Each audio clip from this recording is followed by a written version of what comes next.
Si vous avez vu la précédente vidéo sur le cinéma d'exploitation australien, vous avez aussi vu qu'il y avait un film sur lequel je suis passé très rapidement. Et si vous n'avez pas vu la vidéo en question, je vous invite à le faire maintenant. Bref, le film en question c'est Waking Fright ou Réveil dans la terreur pour son titre français, ou encore Outback pour son titre alternatif. Mais on va regarder Waking Fright, ça sera plus simple. Donc ça date de 1971, c'est réalisé par Ted Kotcheff à qui l'on doit le premier Rambo. Et 45 ans après, ça reste l'un des films les plus marquants de l'histoire du cinéma, et en même temps l'un de ses plus méconnus.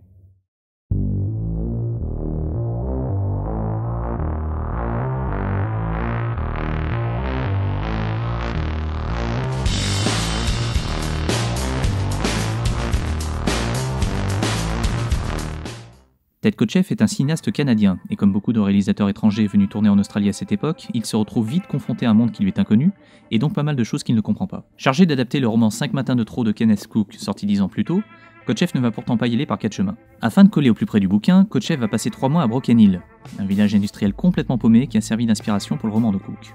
Une fois sur place, Kotcheff commença à poser des questions aux gens du coin et leur demanda entre autres si le fait qu'il n'y ait qu'une femme pour 3 hommes dans le village posait problème ou non. On lui répondra que pas du tout, qu'il n'y avait, je cite, ni homosexualité ni prostitution à Broken Hill, et que si on était plusieurs à vouloir une femme, il fallait se foutre sur la gueule, ce qui pose déjà un peu l'ambiance. Si on laisse de côté les clichés principaux sur l'Australie, un autre cliché qui revient très rapidement, c'est le côté très accueillant mais aussi un petit peu bourrin de l'Australien, et son petit penchant pour la boisson. À Broken Hill, l'absence de femmes, l'isolement et la chaleur faisaient que tous les hommes du village se retrouvaient presque naturellement au bar du coin afin d'étancher leur soif, et aussi de trouver un palliatif à leur solitude. Sauf que la vie entre hommes dans un coin aussi isolé peut très vite dégénérer si certains éléments venaient à manquer. Et c'est précisément ce que raconte Waking Fright. John Grant est un instituteur qui s'emmerde dans un bled perdu au fin fond d'Outback et qui n'attend qu'une chose, que les vacances arrivent pour qu'il puisse retourner à Sydney, là où se trouve la civilisation et peut-être aussi une femme qui l'attend. Mais avant de prendre son avion, il va devoir passer une nuit à Bundanyaba, un village voisin. Bundanyaba qui est inspiré de Broken Hill, dont je parlais il y a 30 secondes. Donc le soir venu, Grant se promène un peu et se voit rapidement proposer un verre par le shérif local, qui comme les autres personnes du coin semble à la fois très accueillant, mais aussi très irrité à l'idée que l'on puisse refuser de voir ce que l'on vous offre. L'heure de prendre l'avion se rapproche en même temps que l'état d'ébriété de Grant augmente, et notre instituteur va fatalement se réveiller le lendemain avec une super gueule de bois, mais aussi sans argent et surtout beaucoup trop tard pour attraper son vol. Grant va alors devoir rester malgré lui à Bundanyaba le temps qu'un prochain avion décolle, et résister comme il le peut aux sollicitations des villageois pour aller s'en remettre un coup dans le gosier. New to the Yabba? New to the Yabba. Et ce qui est frappant lorsqu'on découvre Waking Fright, c'est le sentiment d'assister à une espèce de cauchemar éveillé. Le film est pourtant plus proche du drame que du film d'horreur, mais rarement le sentiment de malaise et d'étouffement n'auront été aussi présents qu'ici. La saleté, la crasse et la chaleur se ressentent plus que dans n'importe quel autre film. Et d'ailleurs en ce qui concerne la chaleur, Kotcheff a soigneusement évité de filmer la moindre couleur froide. Les tons utilisés sont ici tous jaunes, orange ou rouges, ce qui donne l'impression que les acteurs sont vraiment en train de cuire sur place. Ce qui fait de Waking Fright un film terriblement anxiogène, et c'est pour moi l'un des rares à pouvoir prétendre arriver à la cheville du maître étalon en la matière.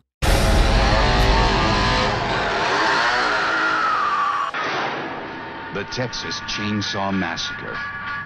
Et niveau mise en scène, un passage situé en fin de film est même d'ailleurs assez proche du fameux dîner de Massacre à la tronçonneuse. Des gros plans effrayants sur des visages hilars, un montage rapide, un éclairage qui laisse beaucoup de zones d'ombre, et pour le spectateur la sensation d'être agressé et d'avoir du mal à respirer.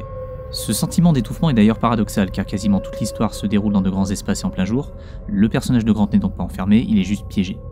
Et le plus vicieux, c'est que ce piège prend les allures des habitants de Bundanyaba, qui eux n'ont pas l'impression de faire quelque chose de mal.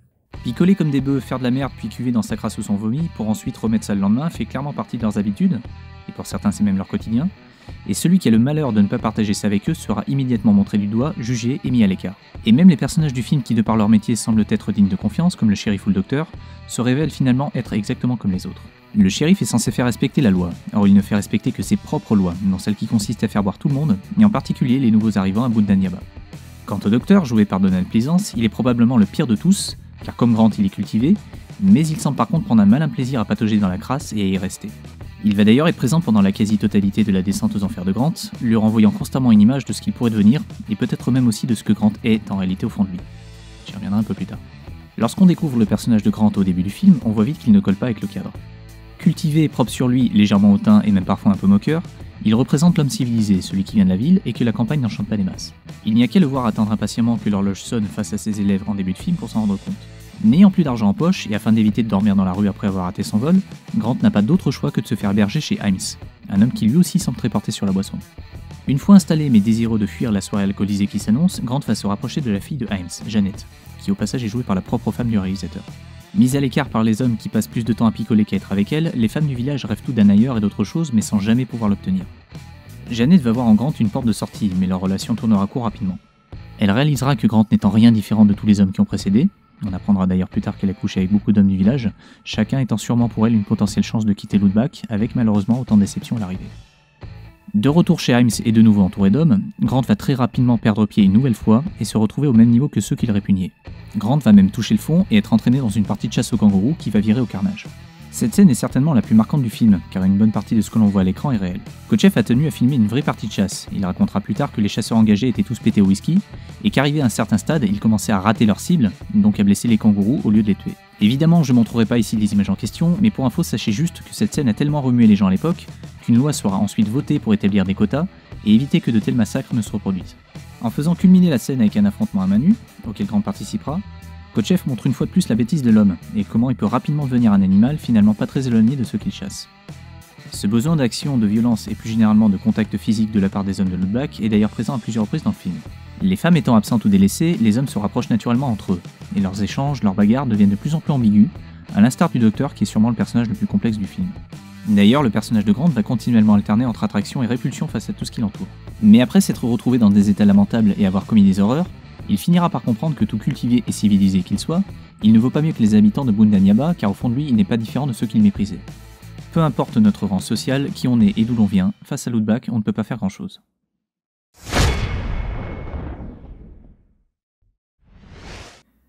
On peut aussi noter que le film s'ouvre avec un plan panoramique sur la gare à côté de l'école où Grant travaille, nous montrant parfaitement l'isolement du lieu et du personnage. Généralement, ce type de plan est utilisé pour susciter l'angoisse, en montrant un personnage regarder autour de lui pour identifier une menace, et en même temps chercher une échappatoire. À la fin du film, Grant, vaincu par Lootback, reviendra exactement au même endroit, et Kotcheff terminera Waking Fright sur un plan identique à celui d'ouverture, mais cette fois-ci sans le panoramique, puisque l'on sait à présent que l'on ne peut pas s'échapper d'ici. La seule chose qui a véritablement changé est une prise de conscience et une acceptation de soi. Did you have a good holiday? You best? Et petit aparté, ça me permet aussi de vous parler d'un autre film assez méconnu, ayant lui aussi pour sujet un personnage qui évolue dans un cadre gigantesque qui l'écrase, et qui date des années 70, qui s'appelle Electra Glide in Blue. Grosso modo, c'est l'histoire d'un flic ambitieux qui patrouille sur les routes désertes de l'Arizona, et qui rêve d'ailleurs mais qui va se faire rattraper par la réalité. Même si tout le film ne parle pas que de ça, il est surtout question de l'Amérique des années 70, de ses changements et du fossé entre les générations. Le film a souvent été qualifié de Easy Rider inversé, les flics sont ici les gentils, mais on ne peut pas le réduire uniquement à ça. Là aussi, ça n'est pas du bis à proprement parler, mais c'est un film qui a lui aussi connu une sortie compliquée, s'était fait massacrer à Cannes, et qui mérite que l'on se penche un peu dessus. Alors il est clairement moins dérangeant que Waking Fright, mais je le trouve tout aussi cool, et rien que pour sa scène finale et sa musique, je vous encourage chaudement à voir ce film. Voilà, fin d'aparté. Quand Waking Fright est sorti, le film n'a pas vraiment connu de succès en Australie, les spectateurs de l'époque refusant en bloc le portrait peu flatteur qui était fait d'eux, même si Kotcheff se défend de porter un jugement sur les personnages qu'il filme. Waking Fright sera par contre projeté à Cannes, où il récoltera de bonnes critiques, puis plusieurs mois d'affilée dans une salle parisienne avant de sombrer dans l'oubli et de totalement disparaître des écrans pendant près de 40 ans. Et après de nombreuses recherches, les négatifs originaux seront redécouverts au début des années 2000 à Pittsburgh, au fond d'un conteneur sur lequel était marqué « à détruire », et c'est dire si on n'est pas passé loin de la catastrophe. Le film sera ensuite restauré, puis représenté à Cannes en 2014. Aujourd'hui, Waking Fright est considéré comme un classique du cinéma australien, mais le côté extrême du film l'empêche à mon sens de toucher un public plus large et de devenir un classique du cinéma tout court. Mais ça serait passé à côté d'une œuvre majeure qu'il faut avoir vue si on aime le cinéma de genre, et si surtout on aime sortir de notre zone de confort.